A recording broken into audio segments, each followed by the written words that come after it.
വടക്കൻ അറ്റ്ലാന്റിക് സമുദ്രത്തിൽ ഇപ്പോൾ നടന്നത് ശരിക്കും ഒരു ഹോളിവുഡ് സിനിമ സ്റ്റൈൽ ചേസിംഗ് ഒക്കെ ആയിരുന്നു. ലോകം മുഴുവൻ ഇപ്പോൾ ഉറ്റുനോക്കുന്നത് നോർത്തേൺ അറ്റ്ലാന്റിക്കിലേക്കാണ്. അവിടെ ഒരു ഹൈ വോൾട്ടേജ് മാരിടൈം ചേസ് കഴിഞ്ഞ കുറച്ച് ദിവസങ്ങളായി നടക്കുന്നുണ്ടായിരുന്നു. ഒടുവിൽ ആ വാർത്ത വന്നിരിക്കുകയാണ്. US കോസ്റ്റ് ഗാർഡും US മിലിറ്ററിയും ചേർന്ന് റഷ്യൻ ഫ്ലാഗ് വെച്ച ആ ഓയിൽ ടാങ്കർ പിടിച്ചെടുത്തിരിക്കുന്നു. ഇത് വെറും ഒരു കപ്പൽ പിടുത്തമല്ല, മറിച്ച് വരാനിരിക്കുന്ന വലിയൊരു അന്താരാഷ്ട്ര പ്രശ്നത്തിന്റെ, ഒരു യുദ്ധത്തിന്റെ തന്നെ, അല്ലെങ്കിൽ ട്രംപ് ഗവൺമെന്റിന്റെ മാക്സ് അമേരിക്കാന എന്ന നീക്കത്തിന്റെ തുടക്കമാണോ എന്നാണ് എല്ലാവരും ചോദിക്കുന്നത്. എന്താണ് ഇതിന്റെ പിന്നിലെ സത്യം? റഷ്യ എങ്ങനെയായിരിക്കും ഇതിനോട് പ്രതികരിക്കുക? പരിശോധിക്കാം. സംഭവം തുടങ്ങുന്നത് കഴിഞ്ഞ മാസമാണ്. ബെല്ല 1 എന്ന പേരുള്ള ഈ കപ്പൽ യഥാർത്ഥത്തിൽ ഒരു സ്റ്റേറ്റ്ലെസ് വെസലായിരുന്നു. അതായത് ഒരു രാജ്യത്തിന്റെയും ഉടമസ്ഥത അവകാശപ്പെടാനില്ലാത്ത ഒന്ന്. വെനസ്വേലയിൽ നിന്നുള്ള ഓയിൽ കടത്താൻ ശ്രമിച്ചതിനെ തുടർന്ന് അമേരിക്ക ഈ കപ്പലിനെ നിരീക്ഷിച്ചു വരികയായിരുന്നു. US ഇതിനെ പിടിക്കാൻ നോക്കിയപ്പോൾ കപ്പൽ അതിശയിപ്പിക്കുന്ന രീതിയിൽ രക്ഷപ്പെട്ടു. പിന്നീട് കണ്ടത് ആരും പ്രതീക്ഷിക്കാത്ത ഒരു കാര്യമാണ്. അമേരിക്കൻ കോസ്റ്റ് ഗാർഡിനെ വെട്ടിക്കാൻ കപ്പലിന്റെ പേര് മെറിനേര എന്നാക്കി മാറ്റി അർദ്ധരാത്രി കപ്പലിൽ ഒരു റഷ്യൻ പതാകയും പെയിന്റ് ചെയ്തു. അങ്ങനെ ഒറ്റ രാത്രി കൊണ്ട് ഇത് റഷ്യൻ കപ്പലായി മാറി. പക്ഷെ അമേരിക്ക വിട്ടില്ല. അറ്റ്ലാന്റിക് സമുദ്രത്തിൽ ഐസ്ലൻഡിനും ബ്രിട്ടനും ഇടയിൽ വെച്ച് വളരെ ശക്തമായ ഒരു ഓപ്പറേഷനിലൂടെ ഈ കപ്പലിനെ പിടിച്ചെടുത്തു. കപ്പൽ ഇപ്പോൾ US കസ്റ്റഡിയിലാണ്. ഇതിനായി ബ്രിട്ടന്റെ റോയൽ എയർഫോഴ്സ് വിമാനങ്ങളും US നേവിയുടെ P-8 പോയ്സൺ എന്ന സബ്മറൈൻ ഹണ്ടർ വിമാനങ്ങളും രംഗത്തിറങ്ങി. കപ്പലിന്റെ മുകളിലൂടെ US ഹെലികോപ്റ്ററുകൾ വട്ടമിട്ട് പറക്കുന്നതിന്റെയും സ്പെഷ്യൽ ഫോഴ്സ് കപ്പലിലേക്ക് ഇറങ്ങുന്നതിന്റെയും ദൃശ്യങ്ങൾ ഇപ്പോൾ പുറത്തു വന്നിട്ടുണ്ട്. ഈ ഒരു ഓപ്പറേഷന്റെ സമയത്ത് ഇതിന് സുരക്ഷ നൽകാനായിട്ട് ഒരു റഷ്യൻ സബ്മറൈൻ വരെ പരിസരത്തുണ്ടായിരുന്നു എന്നതാണ് ഇതിലെ ഏറ്റവും ത്രില്ലിംഗ് ആയിട്ടുള്ള ഭാഗം. ഇനി എല്ലാവരും ചോദിക്കുന്നത് റഷ്യ ഇതിനെ എങ്ങനെ പ്രതികാരം ചെയ്യുമെന്നാണ്. ഇതിനോടകം തന്നെ മോസ്കോയിൽ നിന്ന് വലിയ പ്രതികരണങ്ങൾ വന്നു കഴിഞ്ഞു. റഷ്യൻ ഗവൺമെന്റ് ഇതിനെ വിശേഷിപ്പിച്ചത് 21ാം നൂറ്റാണ്ടിലെ കടൽ കൊള്ള എന്നാണ്.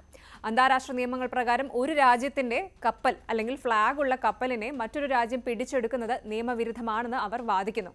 ഇനി റഷ്യയുടെ അടുത്ത നീക്കങ്ങൾ എങ്ങനെയാകും? ഇതിന്റെ സാധ്യതകളൊന്ന് പരിശോധിക്കാം. ഒരു ഡിപ്ലോമാറ്റിക് വാർ അതിനുള്ള സാധ്യതയുണ്ട്. UN സെക്യൂരിറ്റി കൗൺസിലിൽ റഷ്യ ഈ വിഷയം ശക്തമായി ഉന്നയിക്കും. അമേരിക്ക അന്താരാഷ്ട്ര സമുദ്ര നിയമങ്ങൾ ലംഘിച്ചു എന്ന് കാണിച്ച് ലോകരാജ്യങ്ങളുടെ പിന്തുണ തേടാനും അവർക്ക് പ്ലാൻ ഉണ്ടാകും. ഇനി ഒരു റെസിപ്രോക്കൽ ആക്ഷൻ ഉള്ള സാധ്യത, അതായത് വരും ദിവസങ്ങളിൽ റഷ്യൻ തീരങ്ങളിലൂടെ പോകുന്ന അമേരിക്കൻ കപ്പലുകളോ അല്ലെങ്കിൽ അവരുടെ സഖ്യകക്ഷികളുടെ കപ്പലുകളോ റഷ്യയും ഇത്തരത്തിൽ തടഞ്ഞു വെക്കാനുള്ള സാധ്യത തള്ളാനാവില്ല. കണ്ണിന് കണ്ണ് എന്ന നയം റഷ്യ സ്വീകരിച്ചേക്കാമെന്ന് ചുരുക്കം. അടുത്തത് മിലിറ്ററി പ്രസൻസ് ആണ്. അതായത് ടാങ്കറിനെ സംരക്ഷിക്കാൻ റഷ്യ ഒരു സബ്മറൈൻ അയച്ചിരുന്നു എങ്കിലും അമേരിക്കൻ കരുത്തിനു മുന്നിൽ അത് ഫലപ്രദമായില്ല. അതുകൊണ്ട് തന്നെ അറ്റ്ലാന്റിക്കിലും മറ്റ് തന്ത്രപ്രധാന മേഖലകളിലും റഷ്യ അവരുടെ നേവി വിന്യാസം വർദ്ധിപ്പിക്കാൻ സാധ്യതയുണ്ട്.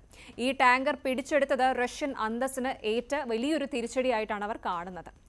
കപ്പലിലെ റഷ്യൻ ജീവനക്കാരെ അമേരിക്കയിലേക്ക് കൊണ്ടുപോയി ക്രിമിനൽ കേസ് എടുക്കുമെന്ന് അമേരിക്കൻ അറ്റോർണി ജനറൽ പോംപോഡി പ്രഖ്യാപിച്ചു കഴിഞ്ഞു. ഇതിനെതിരെയും റഷ്യ കടുത്ത നടപടികൾ സ്വീകരിച്ചേക്കാം.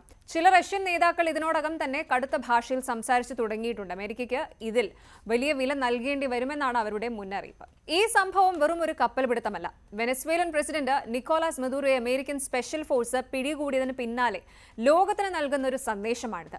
അമേരിക്കൻ ഉപരോധം ലംഘിക്കുന്നവർ ആരായാലും അവരെ ഞങ്ങൾ തേടിപ്പിടിക്കും. ഇത് അമേരിക്കയും റഷ്യയും തമ്മിലുള്ള ബന്ധം കൂടുതൽ വഷളാകും എന്ന കാര്യത്തിൽ സംശയമില്ല. എന്തായാലും റഷ്യയെ പോലെ ഒരു വൻ ശക്തിയുടെ പതാകയുള്ള കപ്പലിനെ നടുകടലിൽ വെച്ച് പിടികൂടിയത് അമേരിക്കയുടെ മാറിയ നയതന്ത്ര വീര്യത്തിന്റെ തെളിവാണ്. ഇനി ഈ ഒരു വാർത്തയുടെ ചൂട് ആറും മുൻപേ തന്നെ മറ്റൊരു വമ്പൻ വാർത്ത കൂടി വന്നിട്ടുണ്ട്. ലാറ്റിൻ അമേരിക്കൻ ജലാതിർത്തിയിൽ വെച്ച് ബുധനാഴ്ച പുലർച്ചെ അമേരിക്കൻ കോസ്റ്റ് ഗാർഡ് രണ്ടാമതൊരു ടാങ്കർ കൂടി ഇന്റർസെപ്റ്റ് ചെയ്തിരിക്കുകയാണ്. M സോഫിയ എന്നാണ് ഈ ഒരു സൂപ്പർ ടാങ്കറിന്റെ പേര്. ഈ ഓപ്പറേഷനെ കുറിച്ച് US സദേൺ കമാൻഡ് നൽകുന്ന വിവരങ്ങൾ ഇങ്ങനെയൊക്കെയാണ്. പനാമയുടെ പതാക വെച്ചാണ് ഈ കപ്പൽ നീങ്ങിയതെങ്കിലും ഇതിന്റെ യഥാർത്ഥ നിയന്ത്രണം വെനസ്വേലയ്ക്കാണ്. റേഡാറുകൾ ഓഫ് ചെയ്ത്, അതായത് ഡാർക്ക് മോഡിൽ ചൈനയിലേക്ക് എണ്ണ കടത്തുകയായിരുന്നു ഈ ഒരു കപ്പൽ. അതായത് അന്താരാഷ്ട്ര ഉപരോധങ്ങൾ ലംഘിക്കാൻ വേണ്ടി രേഖകളില്ലാതെ ഓടുന്ന ഒരു കപ്പൽ.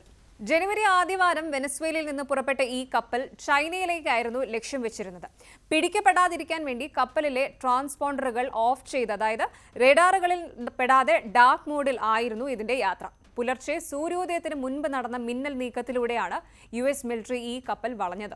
ഇപ്പോൾ ഈ ടാങ്കറിനെ US തീരത്തേക്ക് കൊണ്ടുപോവുകയാണ്. ഈ കപ്പൽ ചൈനയിലേക്ക് വെനസ്വേലൻ എണ്ണ കടത്തുകയായിരുന്നു എന്നാണ് റിപ്പോർട്ടുകൾ സൂചിപ്പിക്കുന്നത്. ട്രംപ് ഗവൺമെന്റ് അധികാരമേറ്റതിന് പിന്നാലെ വെനസ്വേലയ്ക്കും റഷ്യയ്ക്കും എതിരായ ഉപരോധങ്ങൾ എത്രത്തോളം കടുപ്പമേറിയതാണ് എന്നാണ് ഈ രണ്ട് സംഭവങ്ങളും, തുടർച്ചയായ കപ്പൽ പിടുത്തങ്ങൾ കാണിക്കുന്നത്. ചൈന ഇതിനോട് എങ്ങനെ പ്രതികരിക്കുമെന്നതും നിർണായകമാണ്. എന്തിനാണ് അമേരിക്ക പെട്ടെന്ന് ഇത്രയും അഗ്രസീവ് ആകുന്നത് എന്നൊരു ചോദ്യം വരുന്നുണ്ട്. ഇതിന് പിന്നിൽ വലിയൊരു പ്ലാൻ ഉണ്ട്.